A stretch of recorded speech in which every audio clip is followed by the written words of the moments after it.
Bonjour à tous et bienvenue sur ce nouveau numéro d'Actu Foot. Commençons ce tour en France. PSG déroule contre Dijon. Battu par l'AS Monaco le week-end dernier, le Paris Saint-Germain se déplaçait à Dijon ce samedi dans le cadre de la 27e journée de Ligue 1. Avec comme objectif de se reprendre face à la lanterne rouge du championnat, qui restait sur 10 matchs sans succès toutes compétitions confondues. Au stade Gaston Gérard, les Parisiens n'ont pas tremblé puisqu'ils se sont imposés sur le score de 4-0. Au terme d'un match maîtrisé sans forcer, le champion de France se relance après son revers face à Monaco et s'impose à Dijon, 4-0. Kylian Mbappé s'offre un doublé et permet au PSG de s'emparer provisoirement de la deuxième place au classement. Pour le compte de la 27e journée de Ligue 1, le DFCO accueillait le Paris Saint-Germain à Gaston Gérard. Battu par le Racing Club de Lens, 2-1, le week-end dernier, les hommes de David Linares accusaient 8 longueurs de retard sur Lorient et Nantes au classement. Une défaite face aux champions de France compromettrait les chances bourguignonnes dans son opération maintien.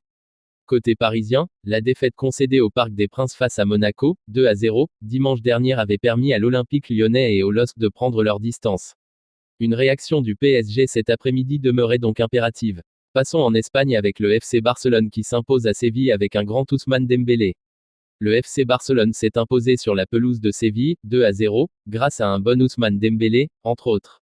3 jours après sa victoire à la maison contre Elche, 3-0, le FC Barcelone était de retour aux affaires en Liga mais cette fois, c'était une toute autre paire de manches. La bande de Lionel Messi se déplaçait ainsi du côté de Séville, son rival en Copa del Rey, que les Catalans vont donc retrouver en milieu de semaine prochaine pour le match retour des demi de la compétition après avoir perdu 2-0 à l'aller. Il faut dire que même en championnat, les Andalous sont un véritable rival pour l'équipe de Ronald Koeman, à 2 petits points au classement avec un match en moins. Pour ce duel, l'entraîneur néerlandais misait sur un 3-5-2, avec Dembélé et Messi en pointe. Griezmann démarrait donc sur le banc. En face, Julen Lopetegui sortait lui son classique 4-3-3, mais c'est Louhou de Jong qui était préféré à Youssef En-Nesyri devant. Bundesliga, le Bayern et le BVB se baladent, Schalke plonge toujours. Après un nul contre Bielefeld et une défaite à Francfort, le Bayern Munich s'est repris lors de cette 23e journée de Bundesliga. Le champion en titre s'est facilement imposé lors de la réception de Cologne 5-1. Choupo-Moting a ouvert le score avant de voir Lewandowski et Gnabry inscrire un doublé chacun. Le leader conforte sa place, prenant même 5 points d'avance sur le RB Leipzig. C'est Wolfsburg qui vient compléter le podium. Les Loups n'ont pas tremblé face au Hertha pour l'emporter 2-0. Le Borussia Dortmund aussi a vécu un bel après-midi. Confronté à des résultats en dents de scie depuis plusieurs semaines, le BVB s'est rassuré en battant facilement l'Arminia Bielefeld 3-0, avec notamment un but de Sancho sur penalty et un autre signé Régnier, son premier depuis qu'il est en Allemagne. Enfin, Schalke n'en finit plus de couler. Lanterne rouge depuis bien longtemps déjà, les Knappen ont pris une leçon sur la pelouse de Stuttgart 5-1.